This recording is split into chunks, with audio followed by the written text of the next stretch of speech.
नमस्कार, प्रेरणा Bharti digital news network के रात्रि बुलेटिन में आपका हार्दिक स्वागत है और मैं हूं आपके साथ ममता दुबे। आज की तारीख है 24 जून। चलिए नजर डालते हैं आज की 13 बड़ी खबरों पर जो बनी रही सुर्खियों का केंद्र। तो शुरू करते हैं आज का प्रमुख समाचार बुलेटिन सिर्फ प्रेरणा भारती डिजिटल न्यूज नेटवर्क पर।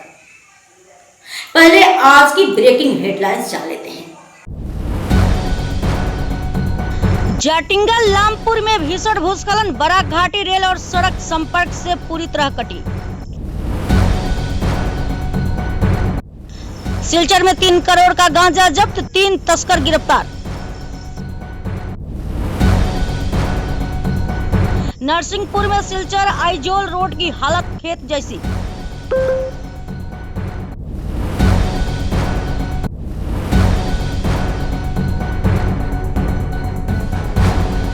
जाटिंगा लामपुर में भीषण भूस्खलन, बराक घाटी रेल और सड़क संपर्क से पूरी तरह कटी। सिलचर 24 जून डीमा हसाओ जिले के जाटिंगा लामपुर में भारी भूस्खलन के चलते लामडिंग बदरपुर रेल मार्ग और राष्ट्रीय राजमार्ग दोनों बंद हो गए हैं। इसके कारण बराक घाटी, सिलचर, करीमगंज और हाइलाकांदी असम और देश के अन्य हिस्सों से लगभग पूरी तरह कट गई है। उत्तर पूर्व सीमांत रेलवे ने इस रूट की सभी प्रमुख ट्रेनों को रद्द या आंशिक रूप से रोका है। सड़क मार्ग भी हापलौंग के पास बंद है, जिससे सैकड़ों वाहन फंसे हैं। क्षेत्र में खाद्य, दवाइयों और जरूरी वस्तुओं की आपूर्ति प्रभावित हुई है। रेलवे और सड़क विभाग राहत कार्य में जुटे हैं, लेकिन लगातार बारिश के कारण हालात बेहद चिंताजनक बने हुए हैं।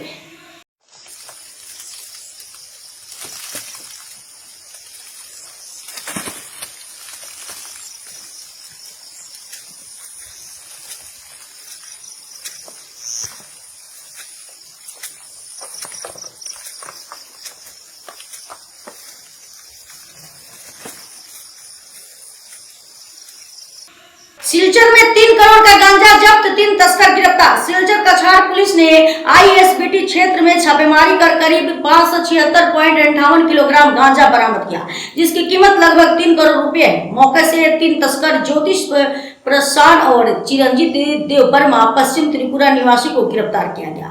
तस्करी में इस्तेमाल 2 वाहन बोलेरो व वरना भी जब्त किए गए। पुलिस को यह खेप त्रिपुरा के धर्मनगर से लाई जा रही थी। जांच जारी है।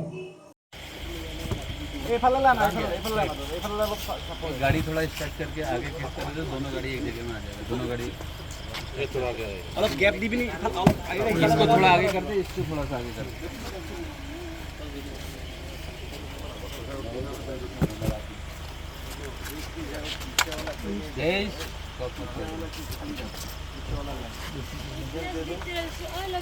लेके जाएंगे। नरसिंहपुर में सिलचर आइजोल रोड की हालत देख जैसी। सिलचर आइजोल राष्ट्रीय राजमार्ग के नरसिंहपुर हिस्से की हालत इतनी खराब हो चुकी है कि वह अब धान के खेत जैसी दिख रही है। बारिश में सड़क पूरी तरह कीचड़ और पानी से भर गई है, जिससे आम लोगों, स्कूली छात्रों और मरीजों को भारी परेशानी हो रही है। स्थानीय लोगों ने प्रशासन से जल्द सड़क मरम्मत की मांग की है।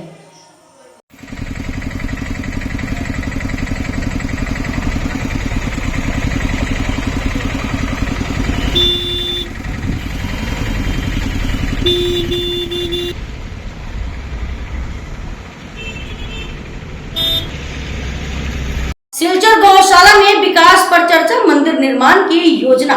सिलचर 24 जून सिलचर गौशाला में आज आयोजित बैठक में संस्था के उन्नयन और भविष्य में मंदिर निर्माण की योजना पर विचार हुआ। बैठक की अध्यक्षता ईश्वर भाई उड़ाडिया ने की। पशुपालन मंत्री कृष्णेंदु पाल का दौरा अनिवार्य कारणों से स्थगित हो गया। महासचिव राजेश गुलगुलिया ने गौ सेवा के महत्व को रेखांकित करते हुए अधिक सहयोग की अपील की।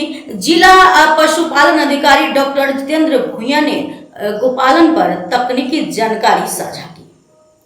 बैठक में कई वरिष्ठ सदस्य उपस्थित थे। सिलचर गौशाला की देखिए स्थापना 2004 में हुई थी और ऑफिशियली इसका रजिस्ट्रेशन 2009 में हुआ था। वैसे स्थापना से अभी ये हमारा 21वां साल चल रहा है और 21 साल में अभी हमने 2 गायों से शुरू की थी और आज की डेट में हमारे पास 148 गोधन है पूरा। और सारा समाज के सहयोग से, सभी दानदाताओं के सहयोग से ही चल रहा है। और मैं पूरे समाज से ये अपील करूंगा कि आप ज्यादा से ज्यादा गौ सेवा करें और यहाँ पधारें। जब भी आपको टाइम हो, सवेरे शाम जब भी आपको टाइम मिले, आप आए और गौ माता की सेवा करें। क्योंकि देखिए, आज हमारे सनातन धर्म के अनुसार 33 कोटि देवी देवता है और हर मंदिर जाना, 33 करोड़ देवी देवताओं की पूजा करना डेली किसी के बस की बात नहीं है। लेकिन एक सिर्फ गौ माता की पूजा करने से सिर्फ 33 करोड़ देवी देवताओं की पूजा हो जाती है। इसलिए आप जरूर यहाँ आए और गौ सेवा करें। 148 148 गोधन पशुधन है हमारे पास अभी। गौशाला में प्रगति किस तरीके से हो रहा है? प्रगति देखिए, पूरे समाज के सहयोग से ही ये काम चल रहा है। और अभी फिलहाल नए गायों के रखने के शेड्स वगैरह बन रहे हैं, तुलादान का कक्ष बन रहा है, नंदी गौरी का कक्ष बन रहा है, वो सारा काम चल ही रहा है। बाकी प्रगति अपने गति से चल ही रही है। और हाँ, गोबर की खाद बनती है हमारे यहाँ, लिक्विड गौमूत्र से भी खाद बनती है, लिक्विड फर्टिलाइजर बनती है। और गोबर का भी हम कंपोस्ट खाद बनाते हैं, वो मार्केट में भी जा रहा है, बगानों में भी, चाय बगान में भी जा रहा है। और किसी को भी अगर उस चीज की आवश्यकता हो तो आप जरूर हमसे संपर्क करें और हम उपलब्ध करवाएंगे। सिलचर में इतना बड़ा गौशाला है, तो मतलब जो समुदाय है, जो यहाँ से जो परागवासी है, वो किस तरीके से जोड़ सकते हैं? बराकवासी अभी यहाँ के जो भी हैं, मतलब नॉन मारवाड़ी समाज के भी जितने भी लोग हैं, अभी नए नए मतलब काफी लोग जुड़े हैं और भी प्रयास चल रहा है उनको जोड़ने का, और काफी जुड़ भी रहे हैं। काफी लोगों का फुटफॉल बढ़ा है यहाँ पे।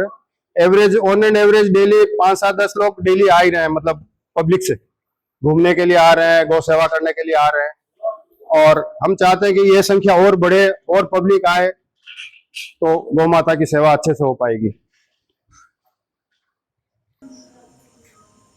हाइलाकांदी नगर पालिका ने करदाताओं के लिए राहत योजना की घोषणा।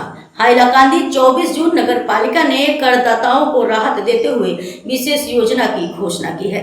मेयर मानव चक्रवर्ती ने अनुसार 6 करोड़ टका के बकाया कर को देखते हुए 1 जुलाई से 30 सितंबर तक भुगतान करने पर 20% की छूट दी जाएगी। एक मुश्त अग्रिम भुगतान पर 15% की छूट और नियमित कर पर 5% की अस्थायी छूट मिलेगी। तय समय के बाद भुगतान करने पर 10% जुर्माना लगेगा। योजना का उद्देश्य कर संग्रह बढ़ाना और नागरिकों को राहत देना है। अभी जो हम लोगों का हाइलाकांदी टाउन में जो टैक्स सिस्टम है, वो टैक्स सिस्टम लेकर हम लोगों ने थोड़ा चेंज किया है। लास्ट 22-3 ईयर्स से, मतलब आफ्टर असेसमेंट 2023 में असेसमेंट हुआ था, उसके बाद से हम लोगों ने नज़र में ये आया कि टैक्स लेकर आम आदमी में या बहुत कंप्लेन है कि टैक्स थोड़ा इंक्रीज हुआ है। तो ये लेकर बहुत कंप्लेन हम लोगों के पास आया है, रिटन कंप्लेन भी आया है।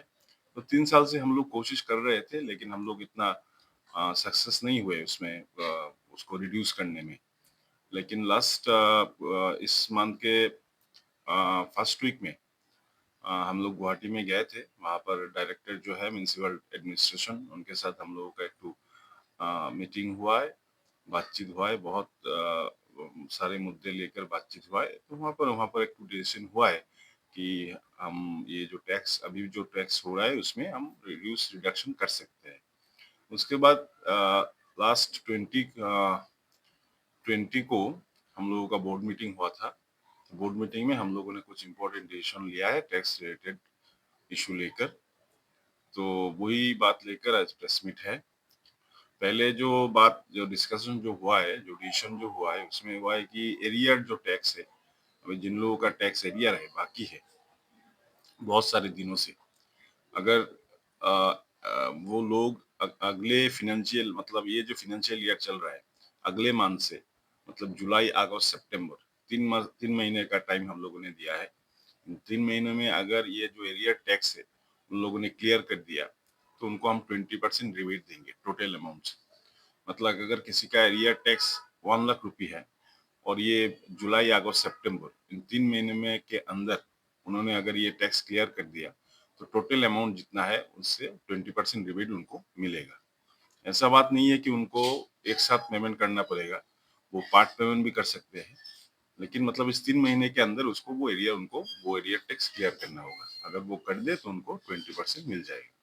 ये एक डिसीजन हुआ है। दूसरा डिसीजन ये हुआ है कि करंट जो टैक्स है, अभी जो करंट टैक्स चल रहा है, उसमें हम फ्लैट 5% रिड्यूस कर देंगे टैक्स। मतलब जो इस महीने में आप जो टैक्स दे रहे हैं, अगले महीने में जब देंगे उसमें 5% रिडक्शन होगा। इसमें डायरेक्ट 5% रिडक्शन है, वो एक डिसीजन हुआ है। और एक तो डिसीजन हुआ है कि मतलब अगर कोई चाहे कि अगले 3 महीने में, जुलाई, अगस्त, सितंबर में उन लोगों का 1 ईयर का टैक्स अगर वो देना चाहते हैं, तो हम अलग से उनको 10% और रिबेट देंगे। अगस्त सितंबर के अंदर अगर करंट टैक्स का कोई 1 ईयर का कंप्लीट कर दे, एक साथ देना पड़ेगा वो बात नहीं है, मतलब अब 3 महीने में मिलाकर दे सकते हैं। लेकिन अगर इस 3 महीने में आपने 1 ईयर का टैक्स क्लियर कर दिया तो 5% तो ऐसे फ्लैट डिस्काउंट तो सबको है, साथ में उनको 10% अलग से मिलेगा, मतलब उनको 15% डिस्काउंट मिलेगा। ये कुछ डिसीजन हुआ है और आप लोगों के माध्यम से हाइलाकांदी टाउन के जो भी लोग हैं, जो टैक्स पेयर है, उनको मैं ये बोलना चाहता हूँ कि आप आगे आइए और अपना जो जितने भी बकाया टैक्स है वो क्लियर कीजिए, तो बाकी म्यूनसिपैलिटी की तरफ से जो भी सुविधा है वो हम प्रोवाइड करेंगे। दक्षिण हाइलाकांदी में ड्रग्स का बेखौफ कारोबार, पुलिस पर उठे सवाल। हाइलाकांदी 23 जून दक्षिण हाइलाकांदी के जमीरा तृतीय खंड में अलीमुद्दीन लश्कर उर्फ बाबू और उसकी पत्नी सायरा बेगम पर खुलेआम ड्रग्स बेचने का आरोप है। सोशल मीडिया पर वायरल वीडियो में सायरा को एक युवक को 200 रुपये में ड्रग्स बेचते देखा गया। इसके बावजूद रामनाथपुर पुलिस की चुप्पी पर स्थानीय लोग नाराज हैं। लोगों ने पुलिस पर लापरवाही और मिलीभगत के आरोप लगाए हैं और जिला प्रशासन से सख्त कार्रवाई की मांग की है। चेतावनी दी गई है कि यदि कार्रवाई नहीं हुई तो जन आंदोलन होगा। गाछतला गोदाम घाट सड़क जर्जर, लोगों ने किया सड़क जाम, प्रशासन ने दिया आश्वासन। हाइलाकांदी गाछतला गोदाम घाट सड़क की बदहाल स्थिति से नाराज स्थानीय लोगों ने सोमवार सुबह सड़क जाम कर विरोध जताया। बरसों से उपेक्षित इस मुख्य संपर्क मार्ग पर गड्ढे और धूल के कारण जनजीवन प्रभावित है। प्रदर्शन का नेतृत्व राइजर पार्टी के जहीरुद्दीन लश्कर ने किया। प्रशासन मौके पर पहुंचा और 15 दिनों में सड़क की मरम्मत का आश्वासन दिया। हालांकि लोगों ने चेतावनी दी कि यदि समय पर कार्य नहीं हुआ तो बड़ा आंदोलन किया जाएगा। स्थानीयों की मांग है कि सड़क की केवल मरम्मत नहीं बल्कि अस्थायी पुनर्निर्माण किया जाए। প্রপোজালটা খেয়ে দে পাবলিকে দে কিলা দে পাবলিক রিপ্রেজেন্টেটিভ দে সব ডিপার্টমেন্টও তো ওলা চলে পাবলিক রিপ্রেজেন্টেটিভ আমরা প্রপোজাল দিলা এই রাস্তাগুলো ধরো রিপেয়ারিংয়ের কিছু স্কিম আছে নতুন কনস্ট্রাকশনের কিছু স্কিম আছে আমরা ওলা ধরলাম পয়সা ম্যাক্সিমাম সময় আমরা লিমিটেড পয়সা থাকে ও আমরা প্ল্যান এস্টিমেট বানাইলাম কন্ট্রাক্টরে কাজ পাইলো রাস্তা আপনারা রিপেয়ার হইল এখন আপনারা আমার কিতা করা রাস্তার পজিশন কিতা এখন টেন্ডার হইছে এই রাস্তার ও ঘন্টা কি লইয়া মানে কেন লালা ব্লক আর হাইলাকান্দি ব্লক সারা সেবা দেंगे মিলে লালা ব্লক এটা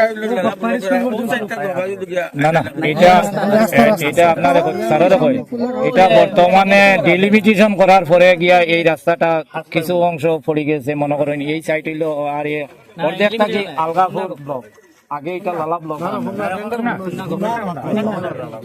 বর্তমানে এই সাইড লালার যে পোর্শন আছে 8 কিলোমিটার কেন্দ্র সাইড দেখুন আমরা কিচ্ছু আত থাকে না আমরা এস্টিমেট বানাই না কিচ্ছু বানাই টেন্ডারিং প্রসেস তো আমরা অফিসে হয় না এটা তো চিফ ইঞ্জিনিয়ার অফিসে হয় এই রাস্তায় ইবাজু টেন্ডারিং প্রসেসও আছে 8 কিলোমিটার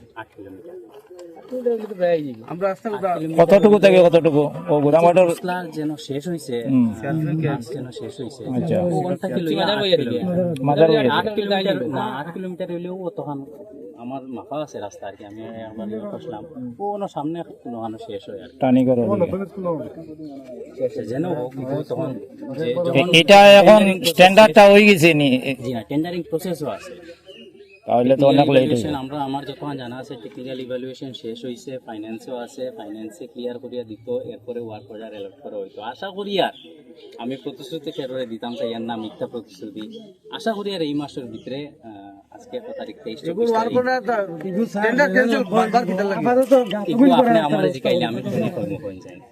আমার কাছে এই উত্তর কি আমরা অফিসে তো টেন্ডার যদি হইতো তে তো আমি কইতাম পারলাম গুয়াহাটি তো টেন্ডার চিফ ইঞ্জিনিয়ার অফিসে টেন্ডার ক্যান্সেল খেনে আর ইগু আমি কি লাভ হইব আমরা আর আমি তো এই পোরশন এই জিনিস রিলেটেড না এসডিও কেন পরিবারে বিএমজি স্যার এই পর্যন্ত আছে এই বলতে আমরা অফিসার এসডিও ইঞ্জিনিয়ার কে ওই tendering process related 8 kilometre forward 8 kilometre এবারে কি পিএমজি সেট নাই না পিএমজি সেট নাই এটা প্রসেসিং তো আমি অনুরোধ করব আপনার আগে একটা অ্যাপ্লিকেশন দেন একজন পাবলিক রিপ্রেজেন্টেটিভ বা গার্জেন মিনিস্টার ফেব্রুয়ারি দিয়া লেখা জানি আমরা দেন আমরা নগদ নগদ আমি এস্টিমেট বানিয়ে দিব আপনার রাস্তা লোকাল মেলরে হইব আগে আমার প্রতিদিন ফোনটা দিতে কাজ শুরু হতো আমার না আমি তো মিথ্যা প্রতিশ্রুতি হওয়ার উপরে মাতলাম চাই না ইগো টেন্ডার তুমি সাইবার টেন্ডার হইয়া টেন্ডার লগে মিলিয়ে দেই আমাদের টেন্ডার ফার্স্ট গ্রাম ফখরে কিটা কাজ লে লোক নিয়ে দৌড়াবনি একদম ফখরে এটা কাজ পাইলো কিটা হইলো এখন আবার লালমাটি ফলাইলে এখন না টেন্ডার কিছু কাম না ভাই ফলাইল এটা তো আউট লালমাটি কোথায় ফলাই ফ্লাডের আগে তো ফলাই মানে ফ্লাডের আগে কাম শুরু হইছে মানে তো দেখা হয় তো কাম শুরু হইছে আবার তো এখন মাটি ফলাই আমি যে মাছগুলা মাতিয়ার আপনারা রেকর্ডিং চলে তো আমি তো মিথ্যা মারতে পারতাম না আপনি বাদে আমারে ধরলি এখন আমরার দাবি হইলো যেহেতু আমরা প্রতিনিধি হিসেবে আইছেন পিটারোডে এক্সিকিউটিভ ইঞ্জিনিয়ার আমার ফরমাশন এসবিএ ফরমাশন আপনি আইছে আমরা ডিমান্ড হইলো আপনার যে কন্ট্রাক্টরে কাম পাকবা এতে আমরা অসুবিধা নাই দেশে খাওয়া তানে দিয়া যেহেতু প্রসেস আছে আমরা ও গাটটাই আমরা মারাইয়া দেই আমরা যাই কোন টাকা কাম পাইতা সে ফাইবা এগু ক্লিয়ার শিওর হইবা আপনি আপনারা নিশ্চয় মোটামুটি এটা বুঝবা না ওয়ার্ক অর্ডার ফে পাইবা না সাইড জোন টেন্ডার মারছেন কামটা ফে পাইবা আপনি কইতে পারবেন না আমি কইতে পারবো एजीपी की युवा शाखा ने सौरभ देव को बर्खास्त किया, कछार जिला समिति भंग। सिलचर असम युवा परिषद ने कछार जिला अध्यक्ष सौरभ देव को असामाजिक गतिविधियों में शामिल होने के आरोप में पद से हटा दिया है। परिषद की केंद्रीय समिति ने पूरी जिला इकाई को भंग कर दिया है। सचिव ने कबूब हुसैन लश्कर ने बताया कि जल्द ही नई समिति गठित की जाएगी। निर्णय परिषद के अध्यक्ष जीतू बड़गोइया और कार्यकारी अध्यक्ष ऋषिकेश शर्मा के निर्देश पर लिया गया। उल्लेखनीय है कि सौरभ देव के अवैध संबंधों को लेकर उठे विवाद के पक्ष यह निर्णय लिया गया। नमस्कार, আমি নেকভূষণ লস্কর অসম যুব পরিষদের কেন্দ্রীয় সম্পাদক। আজ যুব পরিষদের কেন্দ্রীয় সভাপতি শ্রদ্ধার জিতু বরগোহাই মহাশয়ের নির্দেশ মতে অসম যুব পরিষদের কাছাড় জেলার সভাপতি সৌরভ দেবকে অসম গণপরিষদ দল থেকে তথা ওনার যত সকল পদবি আছে সব থেকে ওনাকে বহিষ্কৃত করা হয়েছে। বহিষ্কৃত করার কারণ হলো উনি বিভিন্ন অসামাজিক কার্যকলাপে লিপ্ত। আমরা সোশ্যাল মিডিয়ার মাধ্যমে ফেসবুকে হোয়াটসঅ্যাপে আমরা দেখতে পাচ্ছি। আর উনি বিগত 5-6 মাস থেকে দলে সক্রিয় নন। উনি পঞ্চায়েত ইলেকশনেও অসক্রিয় অবস্থায় ছিলেন, ওনার অসামাজিক কার্যকলাপের জন্য। তাই আমরা দলের ভাবমূর্তি নষ্ট না হয় তার জন্য আজ কেন্দ্রীয় কমিটির সভাপতি শ্রদ্ধার জিতু বরগোহাই মহাশয়ের নির্দেশ মতে ওনাকে দল এবং পদবি থেকে বহিষ্কার করা হয়। আর জেলা সভাপতি যেহেতু বহিষ্কার করা হয়েছে সৌরভ দেবকে বহিষ্কার করার সঙ্গে সঙ্গে যুব পরিষদের কাছাড় জেলা কমিটিও আনুষ্ঠানিকভাবে ভঙ্গ হয়েছে। আজ থেকে যুব পরিষদের জেলা কমিটিতে কোনো পদাধিকারী থাকবেন না। আমরা খুব শীঘ্রই নতুন কমিটি গঠন করব। नशेड़ी पति का पत्नी पर हमला, ग्रामीणों ने की कार्रवाई की मांग। सिलचर 24 जून औलिया फॉरेस्ट गेट पर शनिवार को अंजना बेगम लश्कर पर उसके नशेड़ी पति साजन हुसैन लश्कर ने 2 साथियों के साथ मिलकर हमला कर दिया। मारपीट के दौरान कपड़े फाड़े गए, गला दबाने की कोशिश की गई और दुकान से 2000 रुपए लूट लिए गए। घायल अंजना ने रांगीर खाड़ी थाने में मामला दर्ज कराया, पर अब तक गिरफ्तारी नहीं हुई। गांव वालों ने पुलिस से जल्द कार्रवाई और दोषियों को सजा देने की मांग की है। বিবাহিত বিগত 15 বছর আগে এরপরে বাগুন এরিয়াম বিবাহিত এরপরে তারা পারিবারিক বেজান সমস্যা দোয়া দরবার পরে বসাত বেজান হয়েছে বিচারাচার হয়েছে হওয়ার পরে এই হিন্দু রইতে পারেন না আউলিয়া বাজারে কাম কাজ করিয়া তার ছোটো মোটো একটা কারবার করতে শুনেছি মাঝে শনিবারে আইয়া তার জামাই নাম কিটা সাজান তাই মানুষ 4-5জন লইয়া আইয়া তানে আইয়া খুব মারাধরা করিয়া গলার টিপিয়া মানে বক্সিস মারিয়া বেজান একটা মানে হেনস্থা করে দিচ্ছে। এখন আমরা প্রশাসনের কাছে গিয়া কেস দেওয়া হয়েছে, কেসের কোনো মানে তানে আসামিটা ধরাও না। এর লাগে আমরা জেলা প্রশাসনের কাছে অনুরোধ জানাই আর মানে আসামিদের ধরবার লাগে আর সুন্দরভাবে এটা জোগাড় নাই।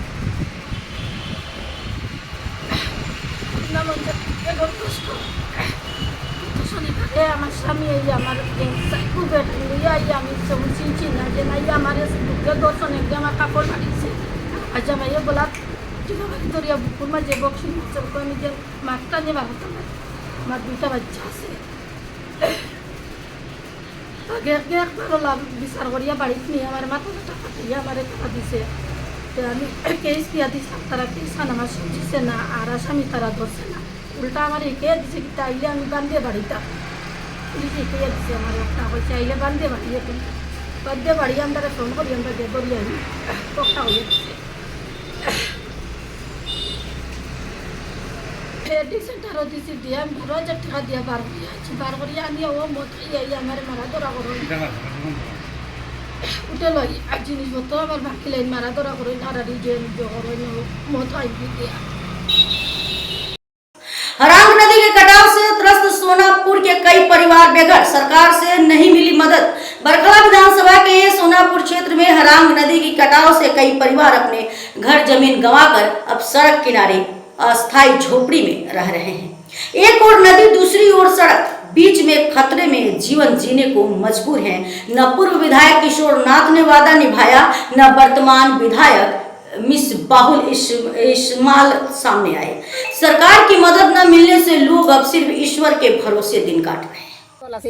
ছোট ছোট বাচ্চা লইয়া অত গড় সেও ইয়া দেখলো না গড়ে তো ডুবাইয়া নে সেও মাতিলো না দেখলো না সেও কিচ্ছু কইল না।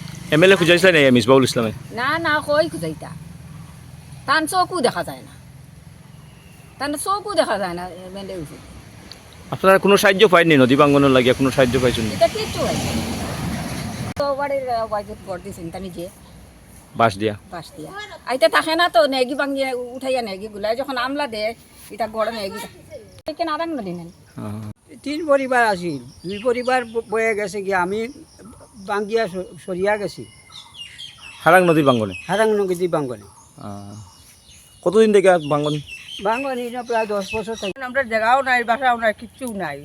আগে তো নদী বাঁকা বড়ও আছিল, কিন্তু এখন বাঙ্গিয়া যেতে যেতে যেতে যেতে অর্ধেক বাড়িও গেছে কি, খালি আমার বাড়ি নাই এখানটা সবের বাড়িও গেছে। কিন্তু যাওয়ার পরে এখন আমরা তো প্রায় মানুষও কই, পঞ্চায়েতেরও কই, মেম্বারও কই, তারা তো আর কাগজ দিন না।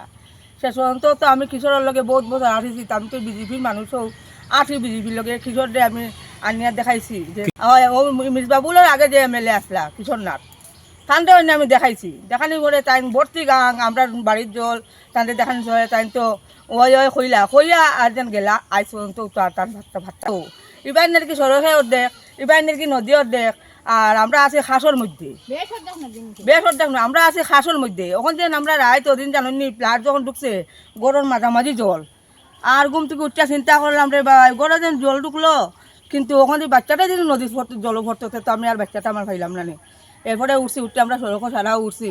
আমরা লাগাবাড়া গোষ্ঠী বাড়ির মানুষে কইছো যে এক কাম করো তোমরা আমরা বাড়িতে আইও, ওখান করো জিনিসপত্র তৈয়া বাঙ্গাল লুটাও বলা আমার এগু জলে যদি বাসে নেই তখন আমরা যেতাম কই করে তো বসিতে আস্তে আস্তে আস্তে আস্তে জল গেছে করে আমরা কিতা করবো আর কোটোর মধ্যে ফইল ঢুকছে, ফইলটা পরিষ্কার করলাম করিয়া এরপরে রইলাম প্রত্যেকটা বছর করে। আর ওই দেখুন না কি পর্যন্ত নদী বাঙ্গানে একটা মানুষের যদি আমরা গাহাত দিত দেখতো সে কইলাম না ওই বাঙ্গা আমরা যদি ওই যে বাসগুলা খাটিয়া মনে করছে দেখি তোরা যদি আঁকতে তো আমরা বাচ্চা হাঁটা লইয়া থাকতাম পারবো। আমরা যদি জায়গা থাকতো তাহলে আমরা ইনো গড়া মানাইলাম না। আর গড়া পাইছি যে আমরা সরকারে গড় দিছি, গড়াতে পাইছি আমরা সরকারে গড় দিছে, কিন্তু আমরা যে গরু ফালতাম ছাগল দেখুন এখন ইত্যাদি করি না, দেখুন কতটা ছাগল গরু আছে আমরা ওই দেখুন ইটা খালি ওটা ফাইলে আমরা মানে গড়ের তলে তোলা খরচ করি।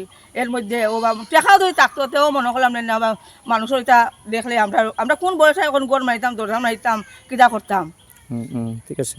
भारत विकास परिषद का 4 दिन से सहायता शिविर अंबुबाची मेले में गुवाहाटी भारत विकास परिषद मध्य गुवाहाटी शाखा ने अंबुबाची मेले के दौरान मालेगांव कामाख्या रेलवे स्टेशन पर तीर्थ यात्रियों की सेवा हेतु सहायता शिविर लगाया। शिविर में भोजन, पेयजल, प्राथमिक चिकित्सा और मार्गदर्शन जैसी सुविधाएं उपलब्ध कराई गई। परिषद के स्वयंसेवकों ने श्रद्धालुओं की सेवा में सक्रिय भागीदारी निभाई।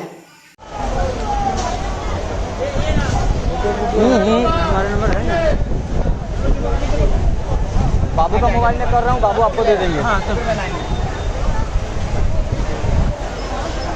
लाइन में रहो, लाइन में रहिए, मिलेगा, सबको मिलेगा।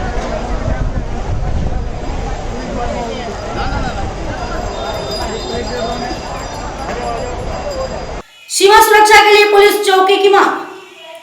काटीगोड़ा 24 जून भाजपा राज्य परिषद सदस्य सुब्रत चक्रवर्ती ने असम मेघालय सीमा के मालीडहर और कुसियार कुल में अपराध नियंत्रण व सुरक्षा बढ़ाने के लिए पुलिस चौकी की मांग की है। उन्होंने इस संबंध में मुख्यमंत्री को ज्ञापन सौंपा, जिसकी प्रतियां डीसी और एसपी को भी भेजी गई है। সীমান্তবর্তী মালিডোরে এবং ভারত বাংলাদেশ সীমান্তবর্তী কুইশারকুল এলাকায় অপরাধ নিয়ন্ত্রণ করার জন্য এবং নিরাপত্তা ব্যবস্থা আরও জোরদার করার জন্য কুইশারকুল এবং মালিডোরে পুলিশ চৌকি স্থাপনের প্রয়োজন রয়েছে। সেই প্রয়োজনীয়তা অনুভব করে আমি মালিডোর এবং কুইশারকুলে দুটি পুলিশ চৌকি স্থাপন করার জন্য দাবি জানিয়েছি। আজ কাটিগড়া সার্কেল অফিসারের মাধ্যমে আসামের মাননীয় মুখ্যমন্ত্রীর নিকট একটি স্মারকপত্র প্রেরণ করে ওই দাবি জানিয়েছি। ওই স্মারকপত্রের প্রতিলিপি কাছাড়ের জেলা আয়ুক্ত এবং জ্যেষ্ঠ আরক্ষী অধীক্ষকের নিকট প্রেরণ করেছি।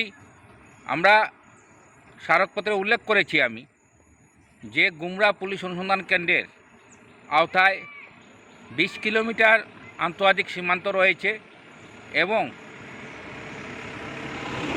60টি গাঁও পঞ্চায়েত রয়েছে, 3টি বাগান রয়েছে, 2টি পাথর কোয়ারি রয়েছে এবং 3টি বাজার রয়েছে। এছাড়াও যে জাতীয় সড়ক 6 নম্বর জাতীয় সড়ক, সেই সড়কের মালিডোরে প্রায়ই ট্রাফিক জ্যাম হয়ে থাকে। আর যখনই ট্রাফিক জ্যাম হয় তখন গুমরা পুলিশ অনুসন্ধান কেন্দ্রের পুলিশ কর্মীরা সেখানে গিয়ে সেই জ্যাম নিয়ন্ত্রণে আনতে হয়। এবং বিগত দিনে আমরা লক্ষ্য করেছি জালালপুর কুশাকুল অঞ্চলে বিভিন্ন আইনশৃঙ্খলাজনিত ঘটনা ঘটেছে, সেটা প্রশাসনের নজরে রয়েছে। সেই সব কথা বিবেচনা করে আমি মাননীয় মুখ্যমন্ত্রীর কাছে অনুরোধ রাখছি যে অতি সত্বর আমাদের মালিডোরে এবং কুশারকুলে দুটি পুলিশ চৌকি স্থাপন করার জন্য। गौरव गोगोई का बयान, बीटीआर का रिमोट अब मुख्यमंत्री के हाथ में। गुवाहाटी कांग्रेस नेता गौरव गोगोई ने आरोप लगाया कि बीजेपी ने यूपीपीएल को बलि का बकरा बना दिया है। उन्होंने कहा कि तरुण गोगोई की सरकार के दौरान बीटीआर का रिमोट कंट्रोल बोडो लोगों के हाथ में था, लेकिन अब यह मुख्यमंत्री हेमंत बिश्व शर्मा के हाथ में चला गया है। कांग्रेस जेतिया केन्द्रत आमार सरकार आसिल, राज्यत आमार सरकार आसिल, प्रायत मुख्यमंत्री तरुण गगৈদেৱ आसिल, সেই সময়ত আমি বিচাৰিলে বিটিআৰ অঞ্চলত কংগ্ৰেছ দলটোক বহুত আমি শক্তিশালী কৰিব পাৰিলোহেঁতেন। কিন্তু এয়া হ'ল কংগ্ৰেছৰ চিন্তাধাৰা যে ক্ষমতাতকৈ বেছি গুৰুত্বপূৰ্ণ হৈছে শান্তি। আৰু নিজৰ দলটোক আমি নিশ্চয় ভাল পাওঁ, কিন্তু যিসকলে বড়ো নেতৃত্বই ছেক্ৰিফাইচ কৰিছে নিজৰ জাতিৰ কাৰণে, তেওঁলোকৰ আবেগ আমি বুজি পাওঁ। এজন বিশেষ জনগোষ্ঠীৰ নিজৰ জাতিৰ প্ৰতি যে টান থাকে, সেইখিনি কথা কংগ্ৰেছে বুজি পায়। সেইটো আমাৰ কংগ্ৰেছৰ ডিএনএত আছে, বিভিন্ন জনগোষ্ঠী জনজাতিক সন্মান দিয়াটো।